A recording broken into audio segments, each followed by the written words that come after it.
Next up is something that's going to maybe put us under a little bit of pressure. That's because we're going to talk about pressure, which can lead to sometimes stress. So we look at that person there. I think that's a very concerned look, a little bit of pressure mounting, potentially stress popping up. When it comes to stress, that's the body's response to demands that are placed upon it. It is caused by anything that worries us, that prods us, that thrills us, that threatens us, that scares us. Stress, as well, comes in two main varieties. That would be known as, first off, acute stress, and then the second, chronic stress. As we'll see in a few moments, acute stress can eventually build up and lead to more chronic stress. So with acute stress, this is the stress that is placed upon us through immediate demands, current issues that are popping up. So examples of this in the piloting world would be things like, maybe we're running a little bit behind schedule. There was a maintenance glitch in our airplane, so we're trying to catch up a little bit. So some extra pre-flight challenges were cropped up due to that maintenance issue, and now the fact that we're trying to get off on time. What about the pilot who has flown over water in a piston airplane? And it seems like when you're flying over water in a piston airplane, single engine, the engine suddenly becomes more finicky. So we can feel more stress, and particularly more stress when the oil pressure needle starts to fluctuate even the tiniest bit. Or the engine maybe makes a sudden cough or sputter that we're convinced wasn't there. Okay, stress levels going up. The pressure is mounting. Now, stress is natural and normal. It's not some weird psychological illness. Stress, as we are seeing, is quite simply our response to demands that are placed upon us. Now, when it comes to acute stress, there are all those little stressors, right? If those stressors are allowed to build up, they could lead to chronic stress.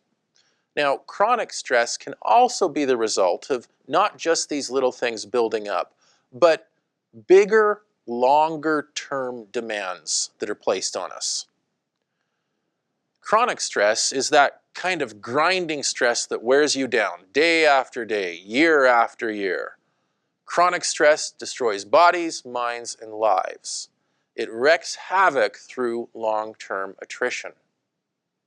With the chronic stress, you're getting that sense that, well, things maybe are never going to change or never going to get better. Now, that said, we've kind of started to make it look like stress is an entirely bad thing. Don't think that, because there are some stressors that can be positive. Well, winning the lottery, that's a pretty extreme one. But that could actually introduce some positive stress and maybe later on some negative stress. But when it comes to stressors, imagine, for instance, that you're becoming slightly excited about something. Well, in some ways, you're going to become more alert. And as you become more alert, of course, your performance can go up. So, stress is not always bad. Small amounts of stress can actually help us in our daily jobs, in our daily lives, and they can help us reach to greater things. Now that said, sadly, we're going to start to go a little bit more towards the negative side. There are negative stresses. Cars to maintain, residences to pay for, relationships with friends, spouses, or children, and all these things can be good or bad. So this is all of the background living stress.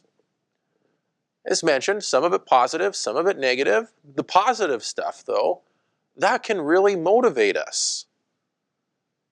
They can encourage us to get out of bed in the morning.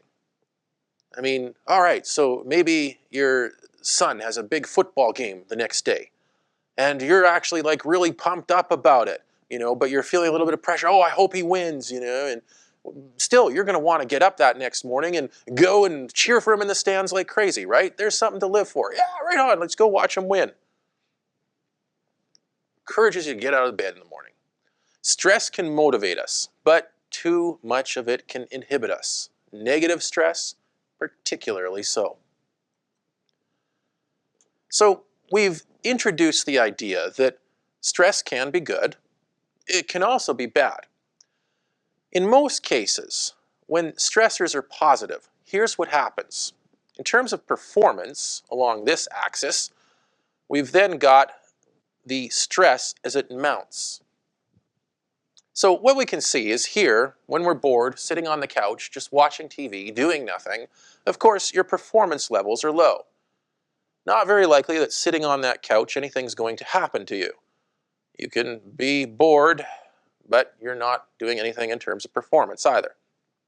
Now, as the stress level goes up, though, what we can see is that we actually reach a point where we have optimal performance. So, moderate stressors can help us. But as those stresses continue to mount and they get greater and greater and greater, look at what happens to our performance. It starts to drop right down to the point where we can encounter panic as that stress really mounts.